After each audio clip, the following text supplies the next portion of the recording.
Operation Domination is underway. The ultimate game plan to dominate your NFL experience. With your hosts, Dan you gotta be confident about your Achilles when you show up. Thornton, Yeah, I mean, I got him. Chris Already Dowhouse, hearing about Mr. Pointless in fantasy. and Adam LaRue.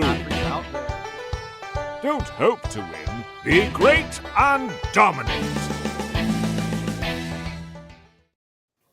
All right. We're back, baby, for championship week 17, a culmination of everything we've been working on since March when this podcast goes live for the new season yet again. And we work all the way through up until this moment for your championships. Now, for those of you who might have been waiting, sorry, running a little bit late on the live show. If you haven't ever seen our live shows, make sure you go to YouTube, the Fantasy Football Advice Network. You can catch us live whenever you want. Subscribe, hit the bell notification because our whole channel has new content for you every single day. So you should really check that out. You can also check out Operation Domination Football on your favorite podcast app.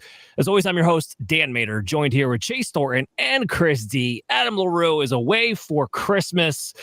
It was a crazy holiday. And look, today's show's not ideal in the sense of we're having a preview show with 2 games already in the books, 1 game currently underway, because if you're listening to this podcast, we're recording it on Thursday night. But you know what? With the holiday week, sometimes you just got to do what you got to do. Shout out to MA Football Guy in the live chat. Sup, guys? Sup to you. Hopefully, we can give you some advice. Today's going to be a little bit different than most of our shows, too. We still have Chase's DFS cocktail hour. We still have Chris's offensive observations. But instead of doing a crush bust segment with a must start, must sits, it's more important, at least in my mind, that we cover all the injuries. And typically we'd have 2 separate episodes. But Brian Scott, much like Adam LaRue, is on vacation for the holidays. I do have his notes, but we're going to go over the second half. This is going to be all injury inquiries, and that's going to be a great time for you guys to ask your questions.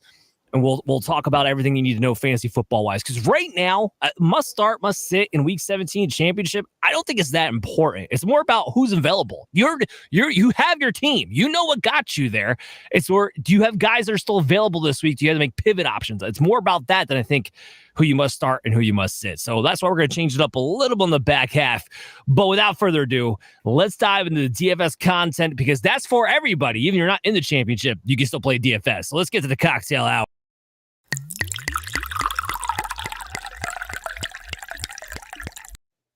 All right. Yeah. Hey, like Dan said, we can always do the DFS cocktail here. Gentlemen, this week, as the fantasy herd culling kind of continues here, most of us are in our championship weeks. I thought it would be appropriate to break out the sore loser cocktail after last week's suffering bastard. I may be a little raw still from that home league elimination, but for those of us still playing, good luck to everybody out there. For those of us who aren't, hey, like Dan said, there's always DFS. And with that said, let's get to that DFS cocktail plays of the week. A little bit smaller slate this week due to that NFL ridiculousness scheduling around the holiday kind of thing. There are only 8 games between the 2 Sunday main time slots. So we're going to get ourselves a big gun right off the bat, and we're going to spend all the way up for Josh Allen at 8,500 in our quarterback slot. Now, this week's consensus QB1. He's coming off his lowest point total since September after he failed to score a rushing touchdown for the first time since week 9.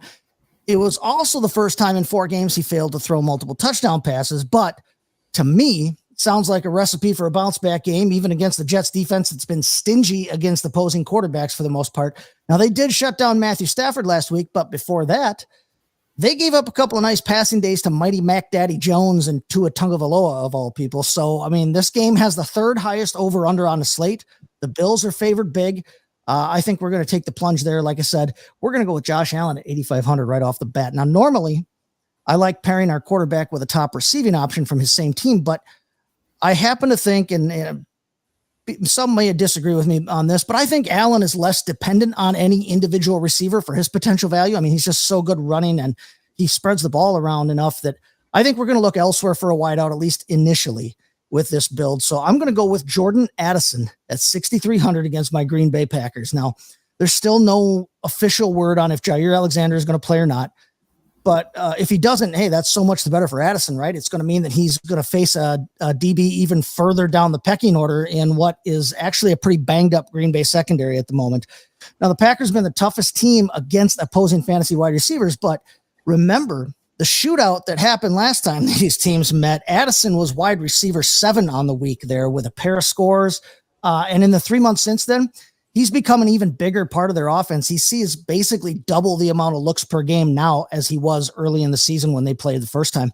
So as much as it pains me to say it, I like Addison to find the end zone in a game that's basically a pick 'em right now. If anybody can believe that, that's a weird line to me. With the Packers being on the road there against the Vikings, but it's also got the second highest point total for Sunday. So, hey, we're going to take the jump there with Jordan Addison. I know he's the number 2 on that team, but I think that he can come up big with some points here. All right, now, before we talk about our tight end this week, let's get this sore loser going, okay? We're going to start off with an ounce of bourbon. The higher the proof, the better. We're going to put an ounce of that in there. And then to that, we're going to add 1 ounce of peach liqueur, okay? Now, depending on where you live, true peach liqueurs like creme de pêche or whatever can be hard to come by. So you're going to be tempted to maybe sub out like a peach schnapps, but don't. Okay, if you can't find a peach liqueur, make some at home. It's easy. You can find how all over the interwebs. Just trust me on this one, okay? We're also going to add 3/4 of an ounce of Amontillado sherry. Sounds like a dad joke about a girl he probably used to date. Oh, I had a girl back in Corpus Christi in the service. We called her Amontillado sherry. Good times for everyone, right? But anyway, we're going to add to that a teaspoon of anisette, just a teaspoon. If you don't know what anisette is, it's basically a black licorice flavored liqueur. Because it's strong, you don't need very much. You could probably sub out like an ouzo if you wanted to for that, but it's a black licorice flavor. Just a little goes a long way there. And then we are also going to add just a dash of our bitters in that. And now that we've got the bitters in there, I'm going to stir that. And while I stir that, let's talk about Tucker Kraft in the tight end slot for $3,900. Now, he's an affordable option there in that same Packer Viking anticipated shootout. He was the overall tight end 1 last time he saw the purple and gold. And that week 4 game was kind of his coming out party for 2024. If you paid attention, he's been a staple of their attack ever since then. He wasn't doing much before then, but since then he's been their 1B, 1A on some days options there. Vikings gave up 6 catches on 9 targets for 80 yards and an AJ Barner score last week when they were playing the Seattle Seahawks. Playing Kraft is going to let me feel a lot better too about the whole, playing Jordan Addison thing. So we are then going to strain this cocktail now that we've got it made onto some fresh ice, big ice in an old fashioned glass. And I'm going to present some running back options to you guys because we do need a running back here to play. We don't have any yet. So the 3 options we're going to go with this week, we're going to go with Devin Achane, Jonathan Taylor, and Breece Hall. So I'm going to garnish this with an orange twist, and I'm going to lay out the facts here for you. First, we're going to go with Devin Achane at 7,700. Now, he is the RB6 overall this week. Coming into this week, he's the RB8 in DraftKings points per game on the year. He's the consensus RB8 pick this week. He's my running back 5, but he's the 4th most expensive guy on the slate. Okay. Now, he's playing Cleveland. They've allowed the 5th fewest points to opposing fantasy running backs, but he's coming off his first 100-plus yard game of the year rushing. He's caught over 6 passes in 4 straight games, and the Dolphins are favored by 6.5 in that one. So that's the case there for Devin Achane. Jonathan Taylor, 7,900.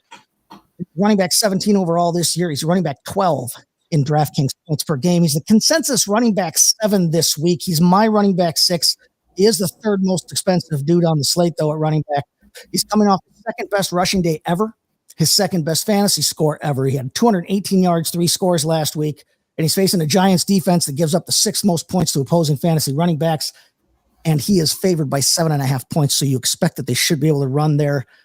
That's the case for Jonathan Taylor. And lastly, Breece Hall at 6,300 against Buffalo Bills. Now, he's the running back 16 on the year, 17 in points per game. He's the consensus running back 16 this week. I've got him down a little bit at running back 21. I don't have a ton of faith compared to what I did at the start of the year in that Jets offense. But Buffalo does allow the third most points to running backs. They've struggled this year against the position, especially pass catching running backs. Hall has a good history against them too. He's had either 100 yards or a score or both in every career game against the Bills.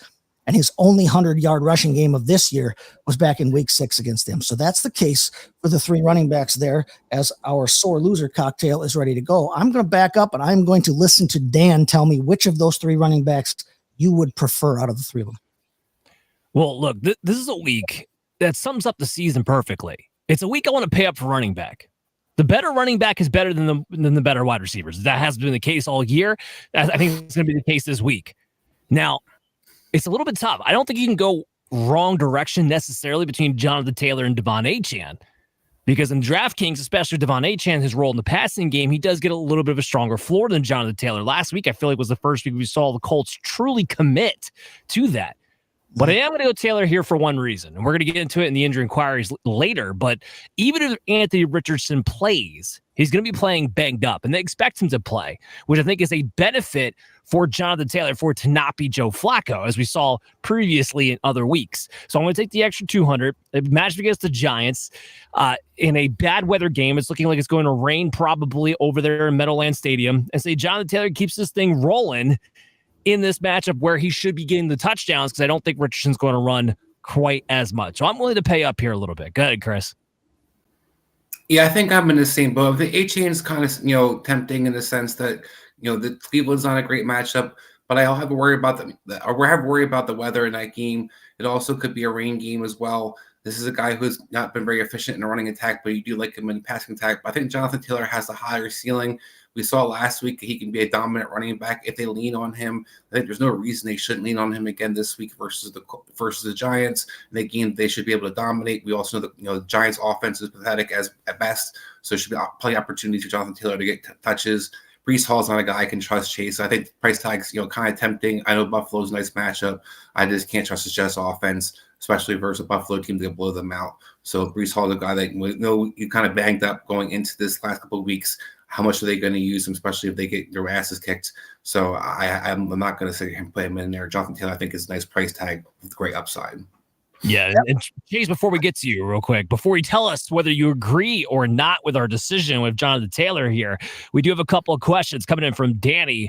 Hey, if you had to start 2, who would you choose? Juwan Jennings, Malik Neighbors, or Chuba Hubbard? What do you think, Chase?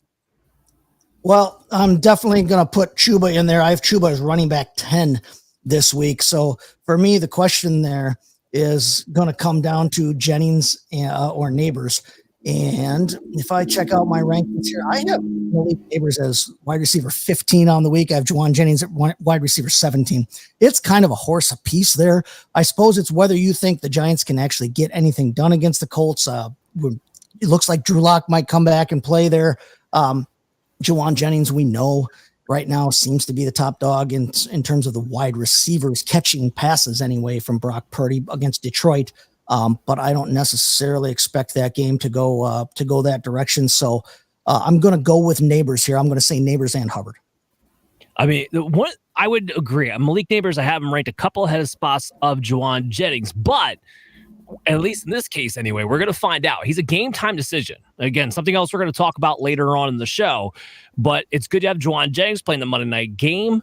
And if you're really questionable about what his health is, I think I might just lean towards Juwan in a game against Detroit, where San Francisco will likely be in a negative game script and have to come back from behind. I think Juwan gets going, shows up better than he did get against Miami, against a very banged up secondary in Detroit. Chris, why don't you help out Richard with this one in the standard league? He's got Tony Pollard, Tajay Spears, so one of the Titans running backs, depending upon who's healthy, Garendo or J.K. Dobbins.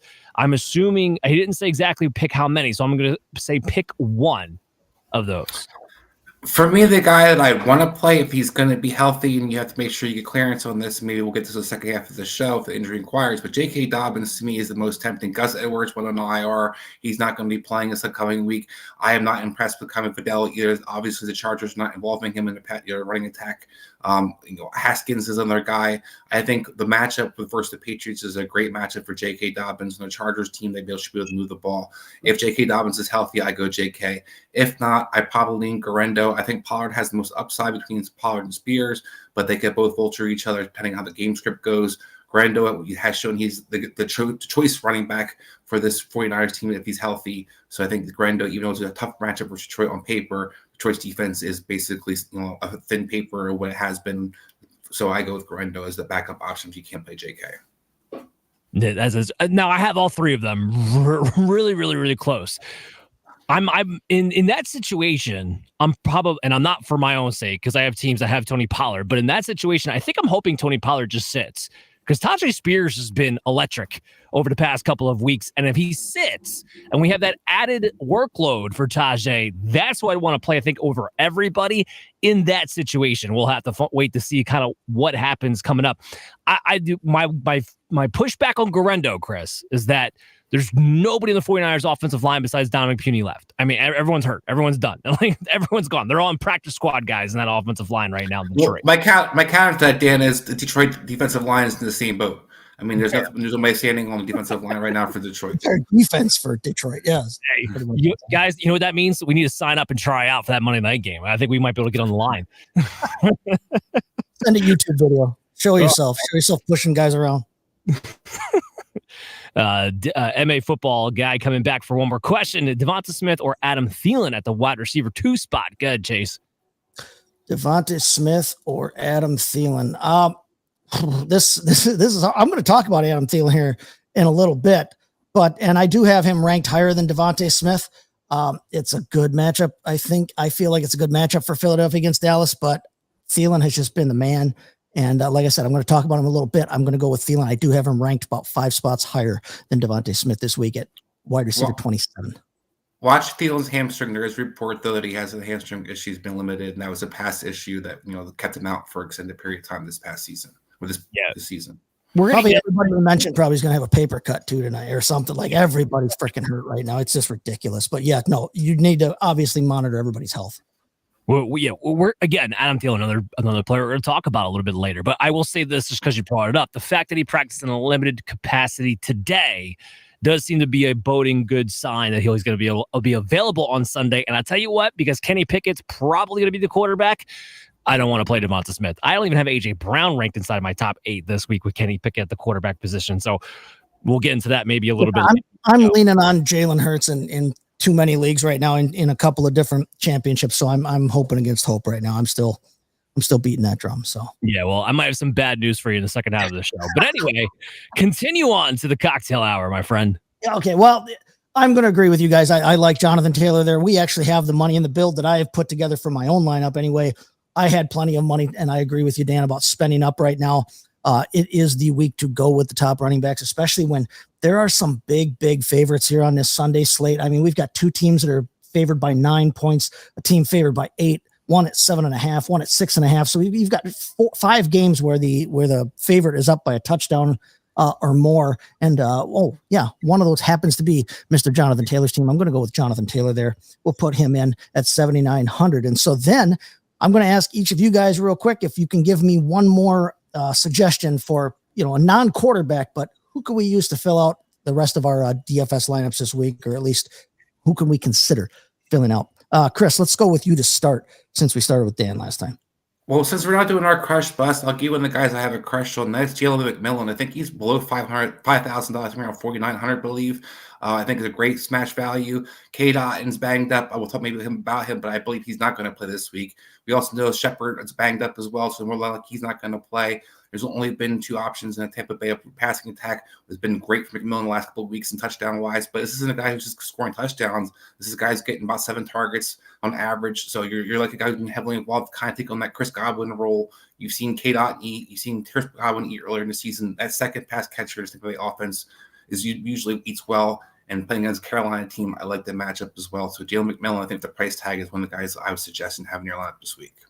Already had him plugged in on my lineup builder on DraftKings. Good work, Chris. Dan, who do you got for a suggestion this week? Yeah, there's actually a couple of wide receivers below that $5,000 mark that caught my eye a little bit this week. So Chris mentioned one of them, obviously, with McMillan. The other guy I'm going to mention is Wan'Dale Robinson. Last week, with Drew Lock back there, at least he's going to get it to his 2 top wide receivers. We know the Giants going to be in a negative game script, and you're playing against a zone team, which usually allows simple catches over the middle to the slot wide receiver. if Malik Neighbors can't go on top of it or is banged up, I think you're looking at a sneaky play at $4,300 out of Wandale, who in DraftKings and PPR wise could wind up getting like 10 points just based off of that. So I think it's a sneaky little play that you can go with at a cheap price.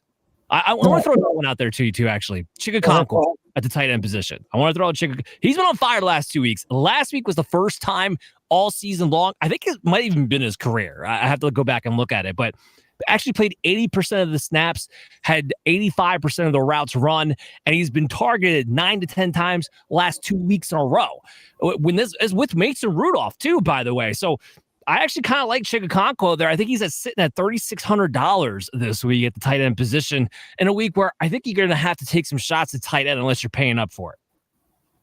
Nope, I agree there. And hey, I like both of those suggestions there for wide receiver in McMillan and in Wandale Robinson. They're cheaper guys that help balance out that lineup since we did spend so far up for Mr. Allen there at quarterback. So I agree with that. I'm going to throw, I said I was going to talk about him. I'll talk about him right now. Adam Thielen, again, obviously contingent on his health there, but Adam Thielen is at 5,700 against the Tampa Bay Buccaneers. He's facing a Buccaneer defense that has allowed the 10th most points to opposing fantasy wide receivers. He leads Carolina in targets the last 4 weeks. He has over twice as many receptions as any other Panther in that same time frame. The start of that run of 4 great weeks was against these same Tampa Bay Buccaneers. He went 8 out of 10 for 99 yards and a score. He was wide receiver 6 overall on the week in DraftKings points that week. I like him for 15 or 16 plus points in this one as well, which would be good value on that $5,700 price tag. Thielen is the man. He's the old man, but he is still the man in that Carolina passing attack, such as it is. So a couple of, we got 3 wide receiver suggestions for you there. We got a bonus tight end suggestion for you there, but that's our DFS cocktail. Enjoy your sore losers, or hopefully if you're still in it, you can still enjoy one anyway, because it's a great drink. There's a lot going on in it, but I like them complex. So cheers.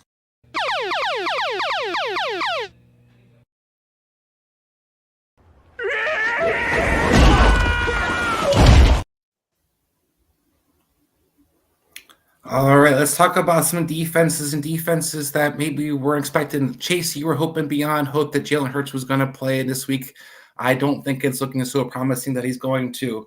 But what a thing I can think this is going to lead to is somebody who's definitely not playing on the other side of the field is CD Lamb will not be playing this week. This Eagle defense gave up 36 points last week. Yeah. This Eagle gave up 36 points last week. People might be scared off by that. Do not be. This Eagle defense scored 20 points the last time they faced this Dallas team. That was with a healthy CD Lamb, who was held to 2 catches for 21 yards, so obviously he wasn't affected. You're not worried about this running attack without CD Lamb. You saw what basically they held Rico Dowdle to last week, 13 carries, 23 yards. So if the Eagles can continue to be good run defense as they have been most of the season, they're not going to be threatened by anybody on the outside. This Eagle defense is the dominating defense of the week for me. Yeah, 1,000% agree with that one. You find me offensive. I find you offensive for finding me offensive. All right, talking about defenses and offenses, one of the things we also got to see this past week, and we're going to ask you guys some questions in a second, but starting off with some observations in general. Guys, we got to see the long-anticipated play of Michael Penix this past week for Atlanta Falcons. I was super excited. I wish Adam would have been here for this show. That's something he talked about off the air about being excited about. One of the things that stood out to me, Dan, and we were one of the guys that we were definitely higher on than a lot of people were going into the draft, I should say, this year, is Michael Penix looks like a superstar to me. And I don't want to get too hyperbole. He had no touchdown passes. He had 1 interception where Kyle Pitts basically gift wrapped to the person the ball. But I saw a guy who has not had any reps with the first teams since preseason, and went out there and just threw darts to guys. And on top of it, seemed very poised, very calm. The offense in general was disappointing. They lined up under center. I counted 2 times. Maybe I miscounted, but there was once in the first half, once in the second half. So there still wasn't any lining up under the center. Still wasn't a lot of bootleg actions or anything else we're kind of hoping to see with the mobile use of the quarterbacks. But despite all of that, I saw a guy who has weapons that you're going to like going into Atlanta next year. Bijan Robinson out of the backfield, who's going to get the ball. You have a guy who's not afraid to check the ball down, but he can hit guys in stride and zip the ball. And also the guy I saw who was a superstar this past week, I thought, was Drake May. And it makes me feel like as these quarterbacks, have been kind of discounted going into this draft. We're going to hear a lot about Bo Nix, I'm sure, this whole off season. But I want to mention these two guys because next year, not just in Dynasty, I think in redraft and standard, we do our picks next year and we start talking about some of the guys we're going to like quarterback position.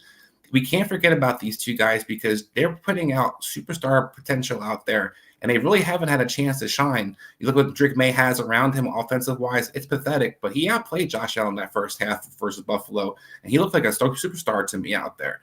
And Michael Penix came out there. No, he wasn't, like I said, didn't light up, didn't have any touchdown passes, but for a guy who had no reps, he hit every single receiver in stride. He did not look like he had any kind of issues when it came to pressure, not knowing where to go with the checkdowns. He had no issues even pushing the ball down the field if need to be. They weren't asking him to do any of that stuff. So I look at Michael Penix as a guy who's waiting to explode.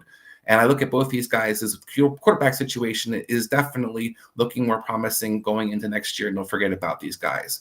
But talking about young guys that maybe we're going to figure out some questions about next year, like your opinions on, talk about receivers in particular. One of these guys we mentioned, Malik Neighbors. The other guy we didn't talk about, but Marvin Harrison. There's the two receivers going into this year that were supposed to be the superstars of tomorrow, especially at the receiver position. Mike Neighbors has kind of lived up to that, but the question I'll put out first to you, Dan, is Malik Neighbors going to get much better in redraft? Dynasty-wise, of course, he's going to have upside. But redraft going into next year, what really more can we expect Malik Neighbors to be from going into next year from this year?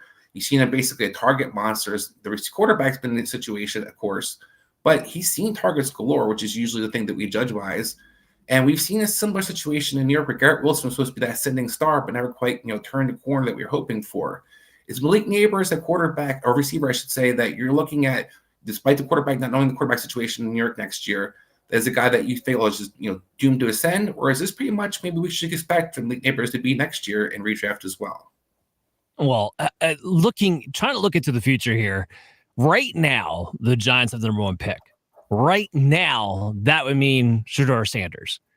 And I think you can definitely see an improvement from Malik Neighbors with Shedeur Sanders. The targets have been there, Chris, but catchable balls, air yards, actual positions to make plays down the field on a consistent basis. There's a whole other level to Malik Neighbors' games that we already know about from LSU that we really haven't been able to get to see come to fruition because of the awful quarterback play that has been the New York Giants from Daniel Jones to Drew Lock to Tommy DeVito. It's been the fact that Malik Neighbors has been a mid-level strong wide receiver too, mostly based on volume, is impressive to me in and of itself because it's just getting the ball, earning those targets is a skill set for a wide receiver. And when you have crappy quarterbacks like that, sometimes it's hard to get those targets and even get those opportunities. And he's been able to do that. So there's a whole other level to Malik Neighbors' game that we can see that could be unlocked with a better quarterback play. And even Shedeur Sanders, who I do have some questions about, and we're going to spend all offseason dissecting these guys, especially from a fantasy perspective. I do think he's a vast improvement over the Daniel Jones, Tommy DeVito, Drew Lock combination that we had to go through. Now, for wide receiver, for second year wide receivers, is there sometimes a little bit of a tick down? There could be, but I don't see the Giants putting in anybody who's going to have the same type of target earning ability across from him. This is still going to be a guy who's going to be somewhere between 27-31% of the target share for the team with better, more likely efficient opportunities down the field. So I do think we can see him take another step next season. Nice feedback. I just asked, that's a great insight from you, Dan. I think it's a curious question people not ask, but looking, like I said, at Garrett Wilson, we all just assumed he was going to send, especially on the quarterback's position. Like, well, once he gets a better quarterback, what do you see that happens to the numbers? Well, and as we talked about, and not that the situation is going to unfold necessarily as that, but as we talked about, it doesn't always necessarily mean the targets is something that's just going to all of a sudden carry over just because. It's also something that you don't discard it, and it definitely has a little upside. But it's interesting to see, do you guys continue to feature you as a 10, 12 target receiver versus what you kind of will get if you get more weapons or a different quarterback or a different coaching staff in there that maybe doesn't necessarily have you as the guy who they look in for week in, week out. Because right now that Giant offense looks for him first. It's pretty obvious. So I think it is very interesting. And I think when you talk about, he definitely has upside. It'll be interesting going into next year. Talking about upside. Go ahead, Dan. To be fair, I don't think we knew that Aaron Rodgers was going to be worse than Zach Wilson. No, we definitely did not. And I don't think we know that, we thought Garrett Wilson could still ascend even last year. We thought there could be upside going into last year. There should be a better situation. That Russell, we didn't think that Aaron Rodgers would get hurt right off the bat necessarily. We also thought that it couldn't be any worse in the first season, but it got worse last year. So it's interesting. We don't know. We do assume that I think Shador's going to be fine. We do assume the quarterback position should be improved, but it's the Giants. It'll definitely be interesting going forward. But the other question at receiver, real quick, is for you, Chase. Is I talked about Marvin Harrison Jr. Chase, is Marvin Harrison Jr. overrated? This generational receiver, are we getting on to get that, or is this guy maybe? Not to say that he's not going to be a good receiver, but maybe we overhyped Marvin Harrison Jr. moving forward. I don't know that he was overhyped. I mean, it's been a rough year in terms of, he's only caught barely over half of his catches, but they've given him 100 targets. They've thrown the ball at him. He's got 7 touchdowns. It's not like we haven't seen flashes of the guy that we thought we were going to get.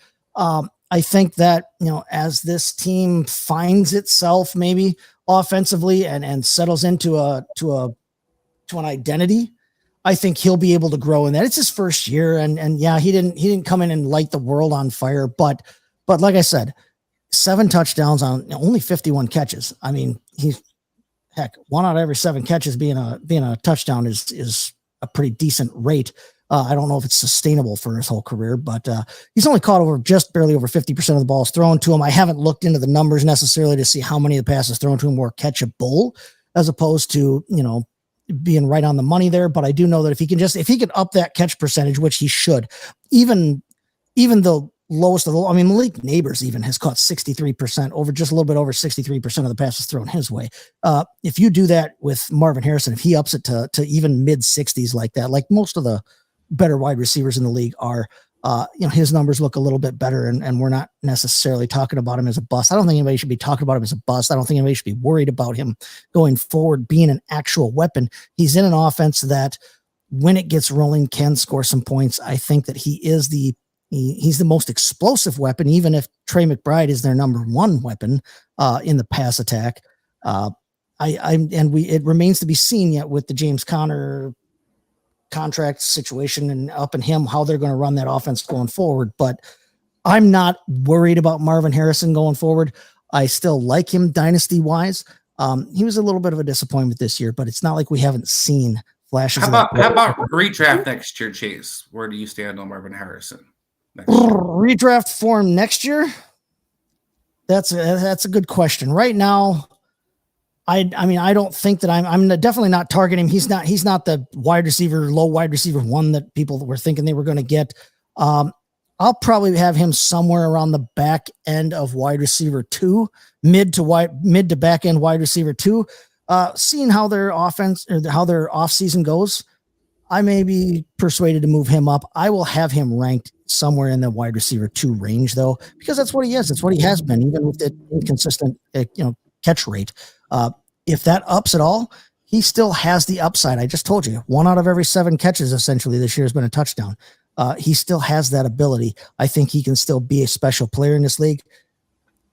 I need to see it before I'm going to re-rank him way up at running back or wide receiver 12, like had people talking in the preseason. Well, that's kind of the question I was asking, because I think that a lot of people thought he was a generational receiver and could be one of those fantasy studs. It was not rookie year, definitely by his second year. But going forward, we've seen definitely a lot of key step up. We saw McConkey having a good season. We've seen Brian Thomas become one of the guys a lot of people love. For our last question for you guys for offensive observations, and of course, a lot of things are going to change throughout the offseason. Things can move, different moving parts. But what receiver from this rookie class do you have going as your number 1 receiver going for standard redraft next year? Or I'm sorry, not standard redraft, but for our purposes, half point PPR redraft next year. What receiver will you have from this rookie class as your top receiver, and how high will that receiver be? We'll start off with Dan. So the rookie receiver from this class would start as in their second year next year. Okay. So Marvin Harrison and all the guys talk about going into this year. Like, we know Marvin Harrison was consensus mostly number 1. Most people were arguing about Neighbors. We started having to talk more about different guys we might like. We saw different, like I said, guys that spent out. Brian Thomas has been a guy who's been shining. A lot of people dynasty wise love him. But draft this next year, we're going to hear a lot of hype. So I'm looking at what you guys' feedback for right now for these receivers. Who is the guy that you like?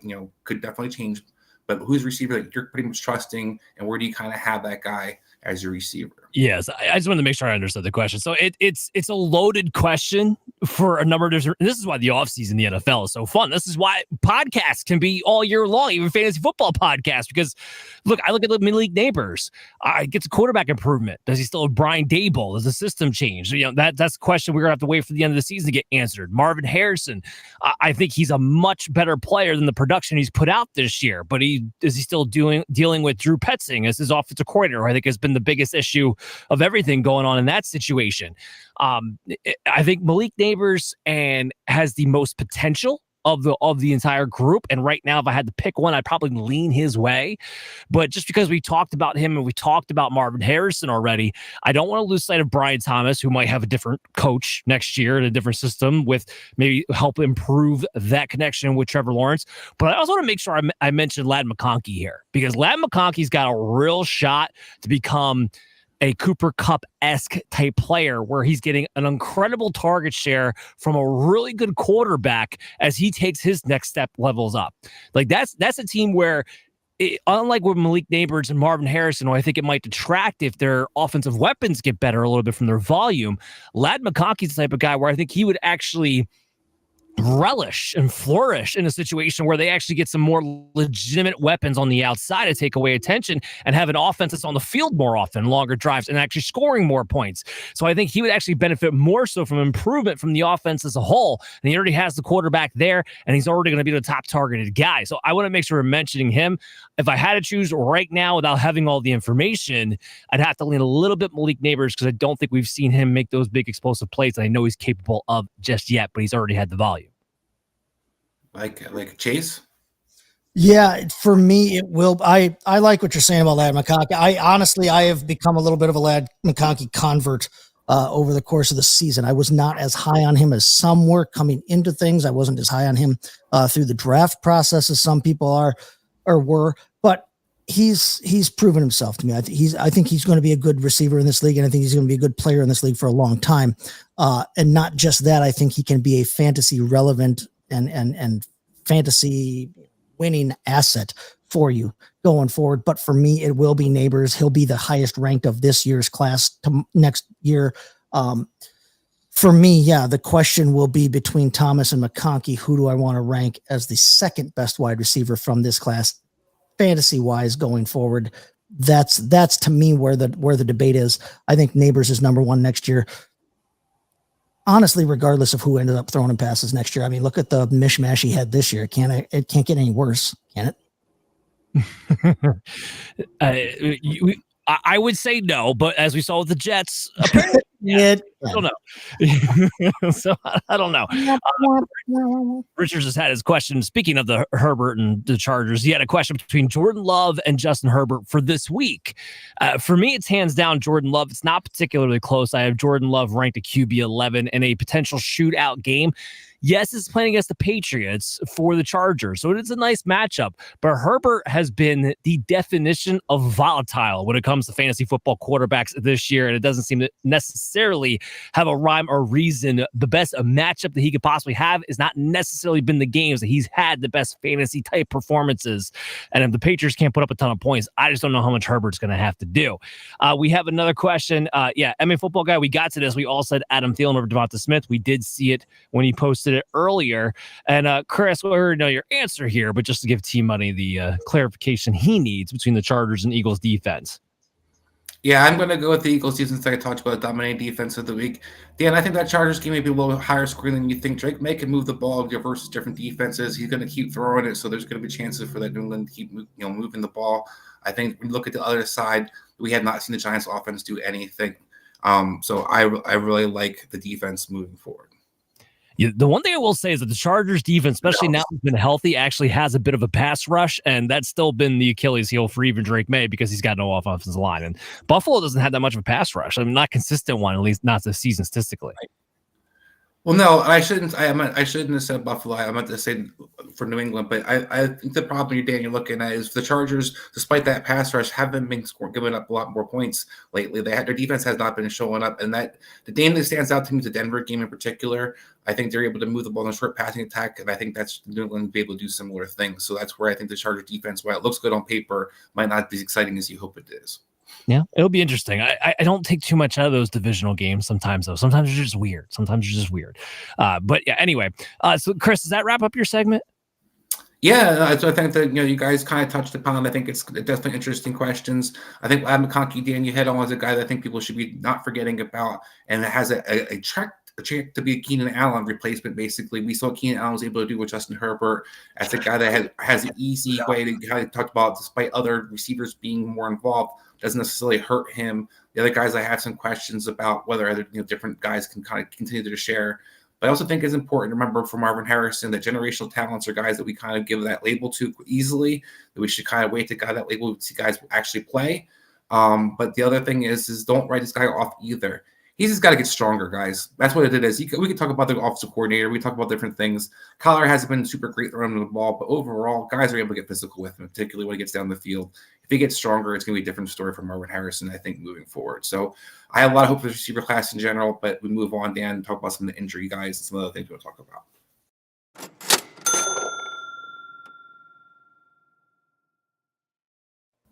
Well, first, let's get a little segment in here that still helps everybody because it doesn't matter championship or not, you can still win on your player props. So guess what? I got Bucky Irving over 78.5 rushing yards this week. He's got the Panthers, who obviously we all know is terrible against running backs. They've allowed the most rushing yards in the NFL. But if you didn't know, they've allowed 358 more rushing yards than the next team, which is the Chicago Bears. So just to let you know how big of a gap it actually is, and they've been letting up a lot as of late. So Bucky Irving over 78.5 rushing yards. Then we got Zach Charbonnet. This game was already going on. I did post this out earlier, but it was one of my lock picks of the week, over 68.5 rushing yards. Last time I checked, he was actually well on his way to that one. Bo Nix, 224.5 passing yards. He's been over that 4 of the last 5, and the Bengals allowed the 9th most passing yards to quarterbacks this season. So I like him over 224.5 passing yards this week. So now we get an injury inquiry.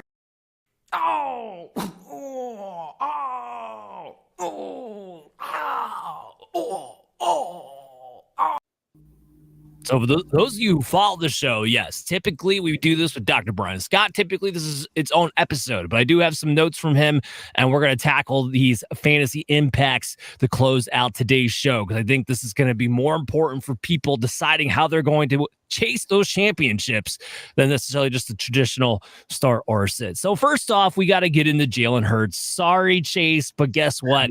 2 days of no practice. Now, I know technically nobody practiced on Wednesday, nobody practiced on Christmas Day, but he was estimated as a did not practice. Then he did not practice again today. Unless he somehow magically becomes full by Saturday, he's not going to go. Usually, and they've already signed, I forget who it was. Ian Book. Thank you. It was Ian Book. Yep. The great Ian Book. I'm sorry. The great Ian Book. The great Ian Book. That's a league winner. Yeah, and they've already they've already built the offense saying that they're expecting Kenny Pickett to pretty much be the guy. So I don't think we're going to see Jalen Hurts. Chris, I mean, I have AJ Brown I have at wide receiver 8. I thought I saw my top 10. I do have him at wide receiver 8, but that's still lower than typically I have him ranked at. What is your take if Jalen Hurts is out on an AJ Brown or Devonta Smith? I'm not as scared as you guys seem to be about, especially Devonta Smith. I'm a big proponent of when guys have disappointing game, the game before, the coaches are going to go back to them. Particularly, you've seen the Philly do this earlier in the season when Barkley had that game where he was short-armed the first down. Next game, they went back to him a lot, and he ran over 200 yards. Devonta Smith's got a guy I think is going to be targeted just as much as he's been targeted. I think he got about 8 targets last week. I don't know that you're going to get spectacular production because you haven't got spectacular production out of Devonta Smith the entire season. But you've gotten solid involvement, and I think A.J. Brown can continue to be the alpha in a receiving attack. So, yes, it's going to be a knockdown from having Jalen Hurts, but this hasn't been a passing attack that's necessarily been thriving on volume as it was. They kind of consolidate their passing attack with no Dallas Goedert, the 2 receivers, the guys they look for. You're going to see plenty of Saquon Barkley, and you have a Dallas defense that's been playing better, but that second corner is not good. So that's where I think you can definitely expose them without having, their top Diggs guy out and for the rest of the season. No CD Lamb, I talked about before. I think the Eagles are going to get the ball back to this Eagle offense quite a few times.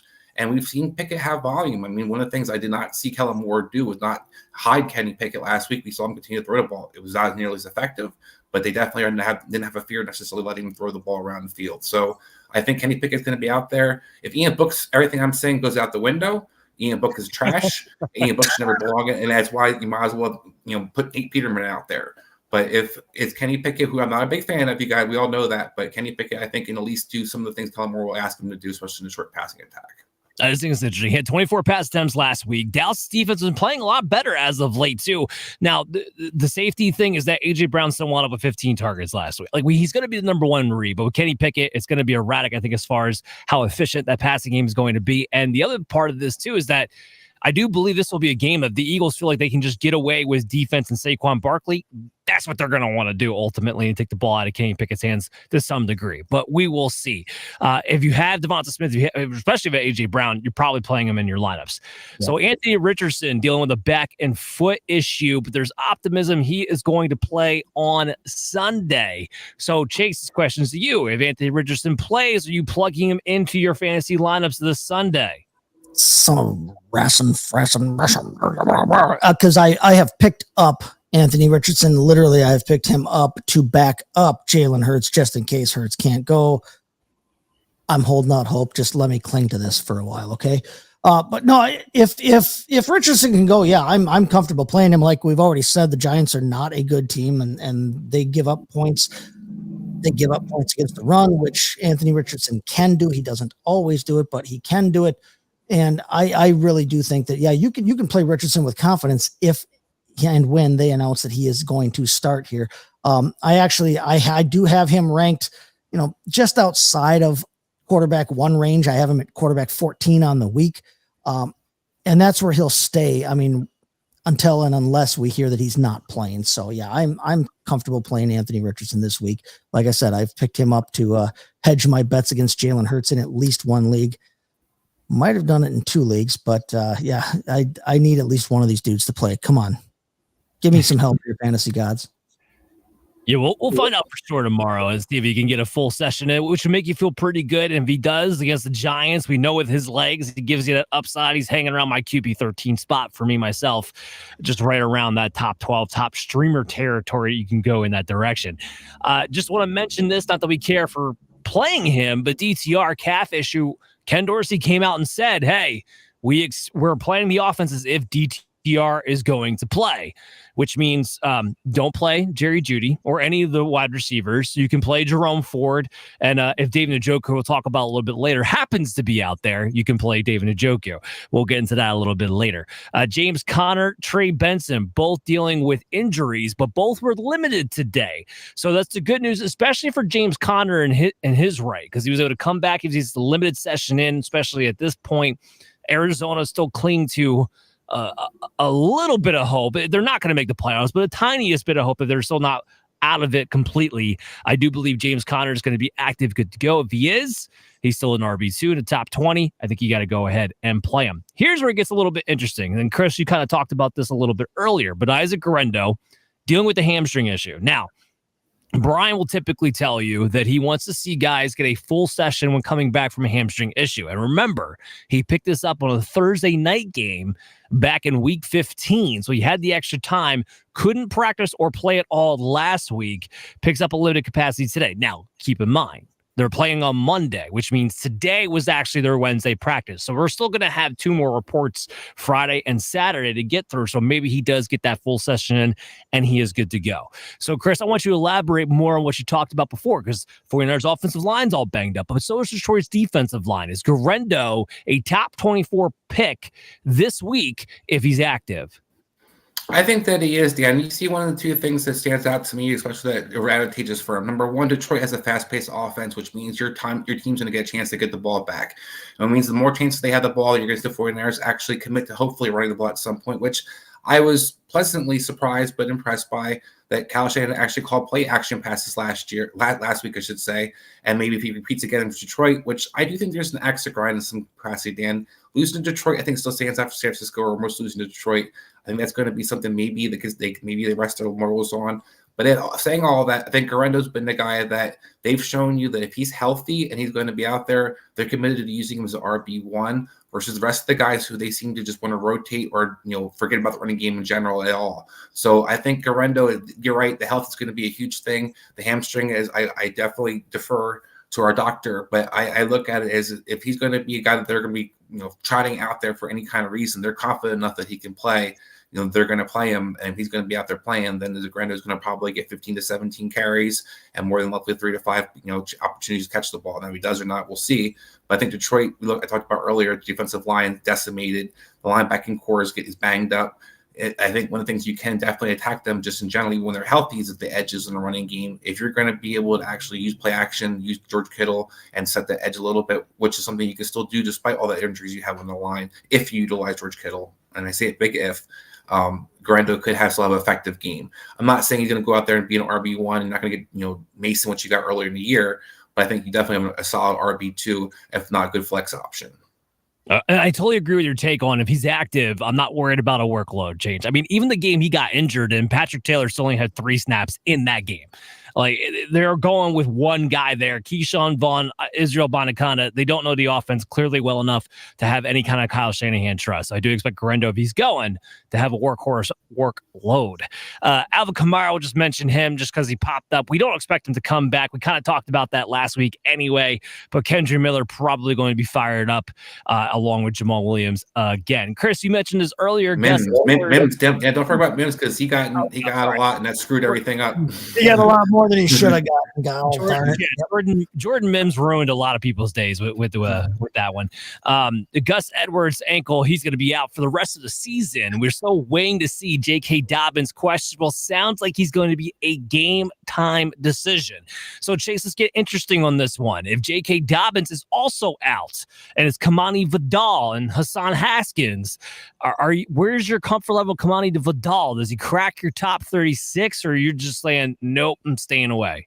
I currently have him at 32, which does crap the top 36, but yeah, we all know too, we've watched this team enough to know that, listen, Jim Harbaugh likes his Michigan guys and Hassan Haskins is a Michigan guy. Hassan Haskins was a passing down running back last week.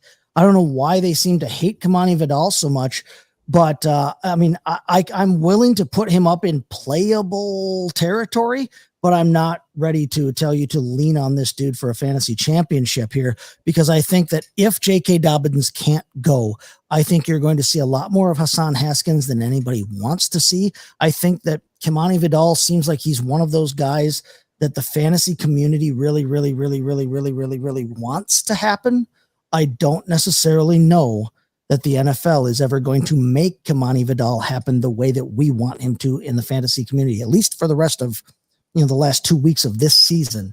So I'm willing to put him in playable territory, but he is a low flex in my opinion if J.K. Dobbins, is out and if it is Kamani Vidal, because I think we're going to see more Hassan Haskins than any of us wants to ever watch again. Yeah, I'd rather just stay away from the situation if I have another option I can go to. And Tony Pollard, we talked about this a little bit with Tajay Spears. Ankle did not practice. So this would be the second practice in a row that did not practice again. Yesterday, estimated report, didn't practice in that one, the estimation, but did not come out and practice again today. And we're getting towards the end of the season. Pollard has his contract. You kind of want to see what you have in Tajay Spears. I wouldn't be surprised. We just saw Pollard kind of miss. He aggravated the ankle injury a little bit in last week's game too. So if Tajay Spears goes, to the moon, man. He's been on fire the last 2 weeks, getting that extra playing time, playing ahead of Pollard the last 2 weeks, even with him active. So Tajay Spears, I'm locking him in. I do have him ranked right now as my RB 21, and we'll likely go up a couple extra spots if we get the confirmation on Pollard. Chris, you agree with that? You think Tajay Spears is stretched there at the top 24? I think if Pollard plays, it's a stretch, but I think if Pollard doesn't play, it's not a stretch. One of the things you need to have happen, Dan, for Tony Pollard to be as effective as he's been, is you need them to fall behind by at least double-digit touchdowns, because then all of a sudden he gets all the passing attack, and that's when they've been scoring his touchdowns for himself. So that's one of the key things that kind of happens. Now, if he's out, like you talk about Pollard misses, I think Tajee Spears is a home run, absolutely, no-brainer you want to have in your lineup. And real quick, I think if Kwame Vanderbilt winds up being the back for the Chargers and they don't have J.K. Dobbins, I think it's a boost for Justin Herbert. We see Justin Herbert using his legs more and more often. So I think that you see Greg Roman trust him a lot more than he trusts that Kwame Vanderbilt handing him the ball. So I think you can see more, Justin Herbert overall. There's no running back necessarily to hand the ball to. Yeah, no, that's a fair point as well. All right, so we switched over to the wide receivers. Devontae Adams, he has now did not practice last two days with the hip issue that he's having. Brian is a little bit concerned Devontae Adams is in fact going to miss this week with not a ton for him to play for. The Jets don't have a ton to play for, and a hip oblique issue usually takes a week or two to get over in the first place. So I think there's a good chance that we see a boost out of Garrett Wilson, who I already bumped up into my top 15 of wide receivers because, well, at least Rodgers is chucking the ball to one of the two of them. You take out Adams, and all of a sudden we got Garrett Wilson getting the 31+% target share, I think, this week. I don't know, Chase, do you agree with that? Would Garrett Wilson crack your top 15 this week if there's no Devontae Adams? If there's no Devontae Adams, yeah, he might. I mean, I've got Wilson at 21, and I've got Adams inside my top 10 at wide receiver 9. Adams did return to practice today. He did practice, so it's not a given that he won't play. And he didn't practice. Chase, he was at practice. He didn't practice. Yeah, he was there. He was there. He was there, and he was around. And we know, we've seen this whole frustrating Rodgers thing where he's just like, I want to be out there with my guys and compete. And he's, you're trying to earn yourself a paycheck for next year. But if Rodgers is out there and if he can get Adams out there at all, he wants to. It's his best buddy forever. So, I mean, if Adams doesn't play, yeah, I would definitely move Wilson up into my top 15. That's a 6-point jump from where I've got him right now, but without a top 10 guy in front of him. And he's clearly the most talented overall receiver still on that team. So yeah, I would bump Wilson up probably into my top 15 once if we get confirmation that we won't have a Devontae Adams. Yeah, so here's some good news. Drake London looked like he's going to be good to go. So it was a hamstring issue. That's why he played a little bit less last week than we're typically used to seeing him play. That's why Ray McLeod was out there as often as he was. But he's saying he's going to be good to go. He got a limited session in. The Falcons have kind of come out and said they expect him to be able to go. So Drake London, if you have him in your lineup, fire him up again in this matchup coming up. Malik Neighbors, we've talked about him a lot in today's show. He's got a toe issue. That's why he's a game time decision. So just keep that in mind. And I know, Chris, ultimately Wan'Dale Robinson is not a person I want to be excited about playing in my fantasy lineups. And for our ranking purposes, we do half point PPR. So it's not full point PPR. But I do have Wan'Dale at wide receiver 38 right now, especially based off the strong target share that he was able to get last week with Drew Lock and a negative game script, things that should happen again this week. And if Malik Neighbors misses, I'll probably have Wan'Dale Robinson as a low-end wide receiver 3. Is that too ballsy for you in the championship week? Yeah, Dan, it is too ballsy for me. I mean, for me, the problem that you have is Kenny Moore. Kenny Moore has been the best secondary player for the Colts again, as usual, but he's back on his A game again. He's not been exploited. He's one of the best shutdown slot corners you can see out there. His Colts team tackles pretty well. His defense is getting better over time. It's a matchup I don't like for Wan'Dale Robinson. I like the idea of if you're full point PPR and you're trying to get something, but we talk about half point PPR, I think it's a little too ballsy for me, especially in a championship game. There's some other options I would look for. Well, Wan'Dale Robinson, it's tempting, but I also think that come back to you, another guy who's been banged up, and I want to see what your feedback would be on this is Tyron Tracy has some practice the last 2 games. Would you fire up Devin Singletary as an option possibly in your championship game this week? No. The answer is no. Look, Devin Singletary, he's proven that he can pop sometimes in these situations where he gets a ton of volume. And I'm not ruling out the idea you can't get a touchdown here to kind of save your day. There's something about Singletary that looks like he's finally got old. Or he's never been explosive. Don't get me twisted, but it looks like he's not even making that initial guy really miss anymore. And I don't think Devin Singletary has at this point, what I want to see, even if Tyrone Tracy is out, is anything more than RB27. And that's kind of why I did my prelim rankings on him in the event that Tyrone Tracy is out. So yes, RB3 possible flex play, but I'm probably looking to go a wide receiver instead. But actually, to that point, Chris, and I forgot to mention Tyrone Tracy earlier, but that's actually one of the reasons why I still have Wan'Dale Robinson inside my top 36, because if Malik's out and Tyrone's out, someone's got to catch the ball. Wan'Dale has been the only other consistent-ish, I guess you want to say, target earner on that team, not named one of those two guys so far throughout this season. Just, I want to point out the Colts are also in the field, so that could also be who catches the ball as well, Dan. I mean, that's fair. 1,000% fair.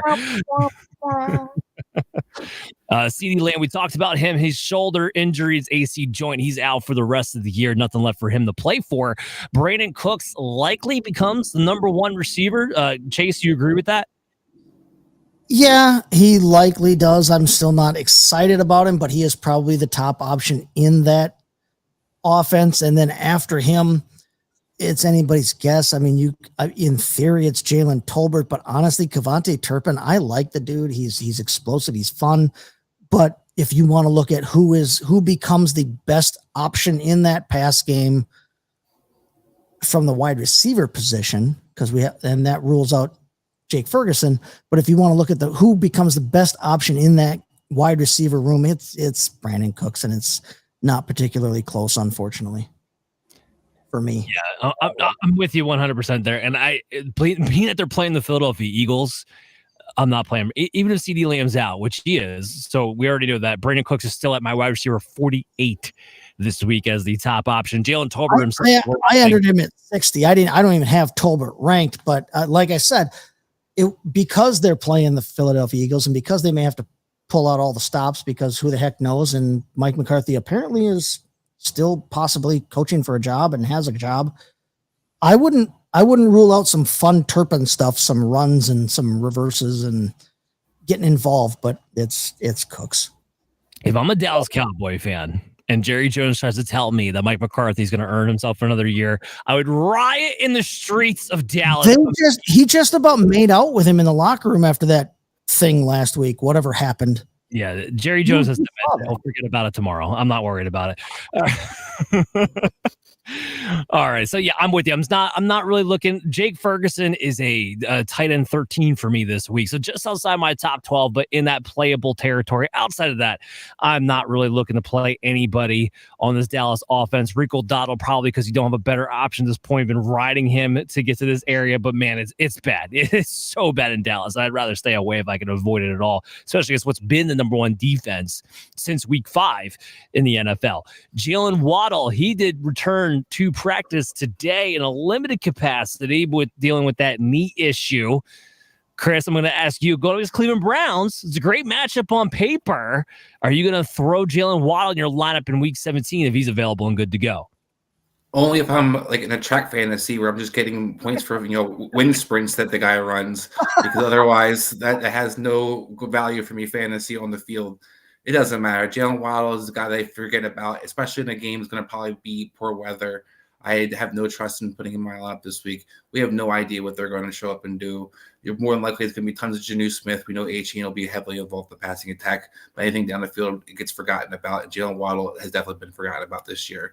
Is not a guy that I want to have in my lineup. And let's not forget this: the corners for the Cleveland have been playing better. Emerson still hasn't been good, but the other corner, Denzel Ward, been playing one of the top PFF guys for the last 3 or 4 weeks. So he is getting back on track. So it's still not a great matchup on paper either. I worry about Jalen Waddle moving forward. And for this Dolphins team, but I'm definitely not playing him for the first championship this week. Yeah, and another thing is in Cleveland, it's going to be cold, and we're expecting a lot of rain in that game too. So I never love Miami when it's bad weather outside. Period. If I can avoid it, it's supposed to be over 50, so that they said that's good for Tua. But yes, it doesn't. The rain part destroys everything else. Your Packers there, Chase. Christian Watson did not practice again with the knee issue. You care to take a crack at what you're looking at for the Packer wide receivers this week? And what's the matchup on paper? I say meh. I'm not worried if Christian Watson doesn't play. Christian Watson, I love him.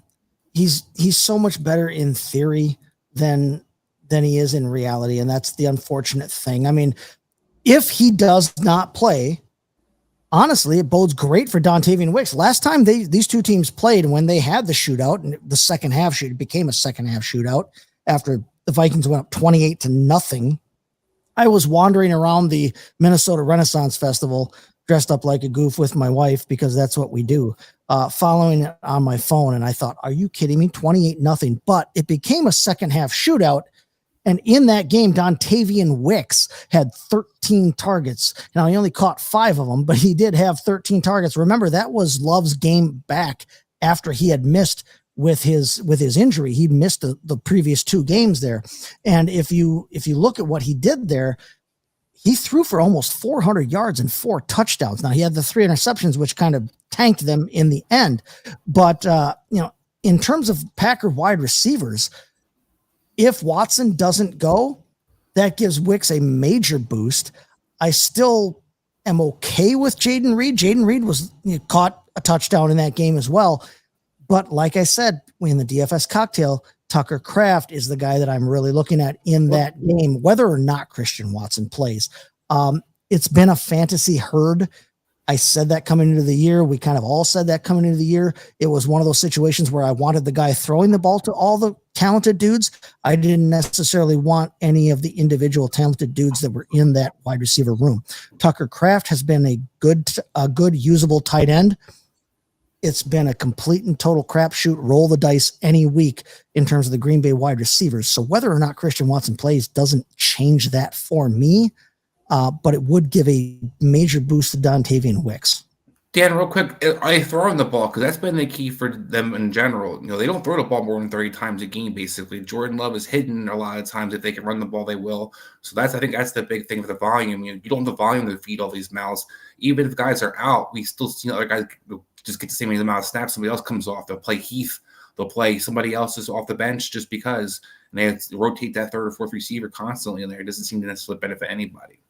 Yeah, I mean, look, if it goes like the last game did, where it turns into a shootout, then you're going to have to throw the ball a little bit. You also go in the factor that Minnesota's been very good against the run. I think the Packers are going to be forced into throwing the ball a bit more this week than they typically do, at least over expected anyway. And when it comes to wide receivers, yeah, look, yes, it's always been a carousel with the Green Bay Packers over the last 2 years in particular. Jaden Reed, his role does not get affected whether Christian Watson or Dontavian Wicks or Romeo Doubs is out. It doesn't matter. He's going to play his role, which suits up well for this week coming out of the slot as a slot receiver. That is one of the bigger mismatches you could have against the Minnesota Vikings. So I do have Jaden Reed ranked as my top Packers wide receiver, but I also have Romeo Doubs in my top 36 because he's usually the most consistent here, especially when other wide receivers miss. He's been on a little bit of a tear as of late too. That always kind of helps. And I think he's a good mismatch as a possession wide receiver to kind of move the chains in this game. I do like your Tucker Kraft. He's my top 12 at tight ends. But Dontavian Wicks, he had a good game, but he's like Christian Watson. It's volatile whether or not he's going to hit that big play. Yes. It's explosive or it's not. It's either explosive or it's absolutely nothing. Chris brings up a great point about the idea of the volume. I mean, the Packers, they have not attempted, they've attempted the second fewest. How weird is that? They've attempted the second fewest passes in the entire league. But to the point that you and I have kind of been making this whole show, Dan, off and on, the last time this thing turned into a shootout, Jordan Love did throw the ball 54 times against Minnesota last time. So if it becomes that kind of a game, there will be the volume for someone to have to produce kind of by default. It's hard throwing the dart at which Packer wide receiver it's going to be, regardless of who's in or out. Well, Luke Musgrave got activated, so just watch out for him. God help us all with the rotation of the Green Bay Packers. Here's one that is just mind-boggling to me. Chris Olave was full participant in practice. I don't know if it's him pushing the play, if it's Rizzy being like, I'm going down guns a-blazing with the Saints in case I don't get another crack at being a head coaching job. Whatever the case may be, nobody in that organization who knows Chris Olave is going to be part of that franchise for years forward should be allowing this to happen right now. There is no reason on the face of the earth that Chris Olave should have any chance of playing. And yet he practiced in full, which typically, coming out of the concussion, he's practicing in full. He's probably going to play or have a very good chance to be active. So, Chris, here's the $1 million shake of the 8-ball question for you. If Chris Olave is going to be active, are you going to have the balls to play him? I'm looking with all the injury concerns. This is a guy that I think is at least rosterable. Now, do you have the balls to play him? I think it's still going to be something up in the air, Dan. Because do you have the balls to stomach Spencer Rattler? I do not. Yeah. I think Spencer Rattler is going to be the downfall. Even though he had the targets in a sense, we saw this the first time.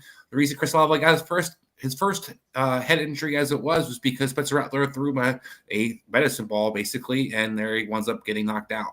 So I don't know if that's going to get anything better. I do think it's a guy though that you can necessarily, if you got really banged up a position, you might have to consider, because I think there's a lot of guys who might have CD Lamb there, maybe they're riding this whole year, or different receivers that have been riding. Devontae Wan's not playing. You have to actually consider, because there's not a whole lot of fallbacks, but this isn't a guy that I want to put in my lineup. Let's just say that. Now, I will say this. The Raiders defense is a far, far cry from the Packers defense. So the people who are sitting there are like, oh, yeah, Monday night, there's no way in hell. I mean, they're not quite that good. Okay, so there might be a little bit of leeway here with Spencer Rattler playing a little bit better than what we saw in the Monday night game against the Packers. Absolutely. I mean, you might get 60 or 70 yards possibly out of Chris Olave. It's just the Raiders have been tough on wide receiver numbers, though. They haven't been a pushover against in terms of scoring wide receivers, but on total counts, because of how bad they've been against the run and how teams have just got a ball in them in the second half and just closed out games on them pretty much early. Go ahead, Chris. I was going to say, my big concerns real quick, Dan, are that the offensive line is just totally banged up. They lost Patrick again. They already had lost McCoy. They're not going to pass protect. And we already saw when Chris Olave was out there earlier in the season when he was quote-unquote the alpha, he wasn't necessarily getting down the field. If Spencer Rattler is not going to hit you down the field, you're not going to live off a volume in this game. Like I said, we've already seen a couple hospital balls. Alvin Kamara got a hospital ball from Spencer Rattler. There's a lot of guys who've been put in situations when he plays his quarterback position. So I am really worried. Yeah, maybe get 60, 70 yards, but that's a lot of chances to play for a Raider team that they are going to probably struggle against, because it could get ugly. I mean, this has like 9-6 written all over it in this football game, first and foremost. So low scoring Thursday night game. Yeah. But this Thursday night game is brutal, by the way, if you haven't been watching. But anyway, I understand the arguments. The Saints have nobody else to throw the ball to. When they have somebody to give the ball to, that person gets the ball a lot. Chris Olave is a special talent. It's not a scary matchup against the Las Vegas Raiders, but you're talking about a guy who's coming off concussion issues with, like Chris said, Spencer Rattler's not the most accurate quarterback in the world, and he's missed over a month of football. Like, the idea that he's going to come in and be able to not be gassed if he's going to have a full workload on top of it. There's a lot of pitfalls, and I know his name's Chris Olave, and I know he's back, and Chris, to your point, there's a lot of wide receiver injuries this week, which kind of makes you a little more desperate than you would like to be in championship week. I think there's better options to be able to go to it. I just don't understand why there's a chance he's even going to be active. He can't have any kind of like incentives, like contractual incentives that he's close enough to rookie deal to warrant playing for his own like pride. Like, dude, watch your own ass and sit out. Like, it's why? Go, Chris, finish up. Well, real quick, I gotta say real quick to that question. I like that we won't go too far into it, but does that give you some question or pause that Anthony Rizzi might be the guy for New Orleans, in the sense that we've seen guys, when Dan Campbell, one of the guys who basically would go eat name caps for him. But you've seen guys that coach players fired up. We heard rumors, whether it's been true or not, Alvin Kamara wanted to play. What does Alvin Kamara have to play for right now? You talk about Chris Olave. What does Chris Olave have to play for? I am curious to see, is Dan Rizzi actually a guy who's gotten this locker room that fired up? Because I think that's something to take note of moving forward, if that really is the case. Kamara's 50 yards away from his first 1,000-yard rushing season. I mean, and which is a ridiculous number that he hasn't hit yet. But I mean, he at least has some kind of pride, like touch point to play for. I'm not saying there's not a potential there, Chris, that could be part of it. But I will say, even with Dan Campbell, the first time we saw him be an interim head coach, he didn't wind up getting the job afterwards. I don't think it's a giveaway. The players definitely love him. There's absolutely no question about that. But even in an Antonio Pierce situation, right? The Raiders did win some games down the stretch they weren't supposed to. They were playing much better as a team. With the Saints, it's I'm not saying it's Rizzy's fault, but it's hard to judge that when they've been losing as badly as they have been, mostly because they have no talent on the field. There's only so much you can do. I'm not knocking him for it, and it's clear the players love him. But I don't think he has a what's the word I'm looking for? A hill to plant his flag on, like a Pierce did, or even like a Campbell did, who didn't get the job back when he was the Miami Dolphins, that those guys had, and they still, with this situation. So I'm not saying he won't, but I don't think this is a giveaway that he will either. I think it's still very much up in the air. Going with the tight ends just to wrap this thing up. So David Njoku did not practice. Keep this in mind. I know Njoku last week didn't practice till Friday on a limited capacity, came out, got 10 targets. That was with a hamstring injury. This is a different injury. Now he's got a knee problem banged up. And talk about guys who don't need to keep playing. David Njoku is a guy who does not need to keep playing for the rest of this team this season. So I'd be a little bit surprised, and so is Brian, to see David Njoku out there with now a knee issue on top of what was not a fully recovered hamstring issue to boot from last week, be able to go out there and play. Now, anything could change. Again, we have to wait to see the Friday practice reports, but David Njoku probably on the wrong side of questionable if you had to ask Brian Scott right now. So, Chase, I'll ask you this. If David Njoku doesn't play, knowing DTR and his affinity for the tight end position, is there any part of you that wants to slip in Atkins as a little sleeper at tight end? No. I'm sure Dorian Thompson-Robinson is a good person. His mother loves him, everything else, but he can't play an effective quarterback in the NFL, and I don't want any part of any receiver, Jerry Jeudy included. I don't want any part of anybody in that receiving game if it's Dorian Thompson-Robinson. If the Chief, David Njoku, were somehow to find himself active on game day and play, he would probably be in my top 16. But outside of that, no, I don't want any part of that, regardless of who you're talking about in that offensive lineup. It's Dorian Thompson-Robinson is just not an effective NFL quarterback. No, agreed. Cade Otton, he's had a knee issue. He's probably not going to play from what it looks like as of now. Chris mentioned it earlier. Jalen McMillan has been the big beneficiary of that. He continues to look good and be in your lineups again this week. Juwan Johnson going back to the Saints. He was limited in a limited foot injury, limited capacity. He might be back out there, but I don't think that's the direction that any of us want to go there either. Guys, that's the last episode for, really the redraft shows. I mean, next week, week 18, we're still going to be having shows once a week, week 18 throughout the playoffs. But we're going to be switching what we're doing. It's going to be a heavy emphasis on DFS, and we're going to be bringing on second half Chaz Filardi from Sports Betting Weekly. He's going to be special guesting on these shows.